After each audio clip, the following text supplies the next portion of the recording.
Daniel Padilla update. Yan, day 3 na ng taping ng Incognito. Diyan sila nagtitaping sa El Nido, Palawan. May maswerte pa nga nakapagpa-picture kay DJ. Ayan, mag-post. Sabi, Daniel Padilla is in El Nido, Palawan. Ngayon, nabangan pa nga si DJ dyan. At iba pang mga cast na Incognito. Ngayon, pumunta si DJ doon sa service niyang van. Nagitingin na yung mga tao dyan. Ito pa nga, may maswerte pa nakapagpa-picture kay DJ.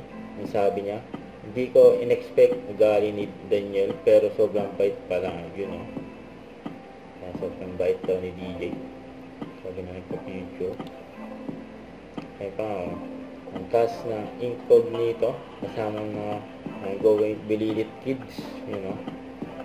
Ito pa may nag-picture din, Geraldine, sabi niya, yay, what a vacation. Ayan, Daniel Padilla. Ayan, makita mo dyan sa El Nido Palawan, isang Daniel Padilla. Ayan o, umaway pa nga si DJ. And good luck sa taping ng Incognito dyan sa El Nido Palawan. Huwag kalimutan mag-subscribe, click ang notification bell for more update. Ito po ang Mature Reaction Vlog. Bye guys, thank you for watching.